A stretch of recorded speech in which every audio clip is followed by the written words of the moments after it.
You are listening to the ERP, Organizational Change Journal, a podcast brought to you by Denison and Associates. So, Chris, how would you define organizational culture?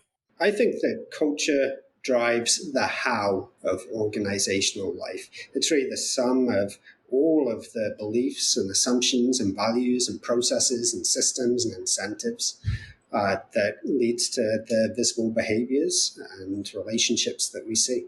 And Chris, on your website, it mentions that we believe an organization's leaders often have the raw ability to create cultural change, but they may need support and coaching to make it work in practice.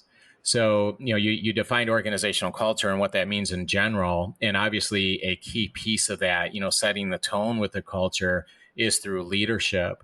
So how would you define good leadership then? That's I'm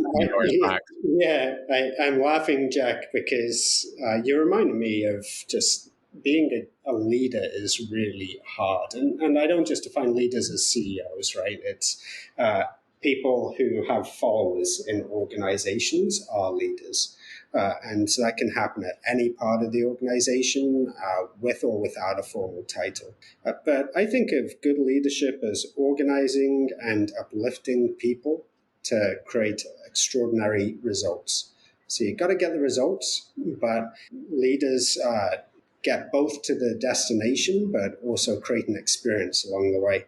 You can also kind of break it down a little bit. I often reference with my MBAs, John Cotter and his famous HBR article, What Leaders Really Do. He broke it down into 4 pieces: set a direction, create alignment, motivate people, and create a culture of leadership so that you're developing people along the way.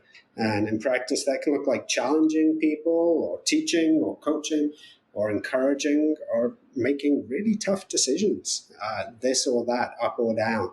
What's it going to be? Chris, you'd mentioned earlier in your intro that being a part of Michigan's Ross School of Business and doing some great research and science in terms of organizational culture. And, you just defined what organizational culture is, and then you just shared what, in part, good leadership looks like. But what impact does good leadership have on organizational change exactly? But more importantly, how do we know? How do we know that leadership has an impact on organizational change?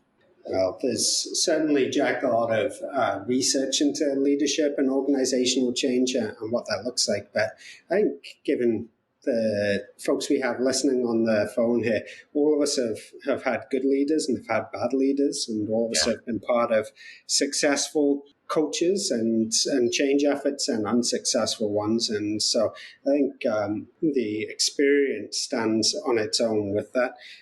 Really, I'd like just, though, to take us back to the 3 elements I was giving before I shared Cotter's 4 elements of leadership. Think about the 3 elements there of organizing and uplifting people and achieving extraordinary results. The work of leaders coming into organizing people there, that can be frontline supervisors, that can be directors, that can be VPs, that can be top executives in different ways, uplifting people in the day-to-day and in the incentives and in the culture that's created. And then the extraordinary results, make sure we're aiming for the right mountain. You can talk of case studies of organizations going after the wrong mountain and achieving results, but the wrong kind of results. But then organizations going after the right mountain and exceeding all possibilities. So let me give a little anecdote for you about successful organizational change and leadership. And that's, why did we choose the name Riverbank in the first place for our firm? And really, it's because it's a metaphor for change. Think about our change efforts we were talking about a moment ago, Jack, and so many times leaders try and change organizations and organizational culture by wading into the water of the river and kind of splashing around. And people often roll their eyes in those kind of organizational change efforts. They perceive it as a flavor of the month, and the water splashes around, but ultimately just flows around the leader, doesn't it? It just keeps going where it was going to go in the first place, and it resets to where things were. And so the name Riverbank we chose because we believe that leaders creating sustainable organizational change need to do the hard civil engineering work of structuring and resetting the riverbanks themselves, and the water then will sustainably flow where it needs to go. It won't just revert to how things were before down the path. So that riverbank metaphor holds true when it comes to leadership and organizational change. And when we think of building the riverbank, and being curious is the B, U is unleash influences, I is infuse purpose and vision, L, lead positively, and D is deepen the change. And that's really our perspective on leadership and organizational change to your question, Jack.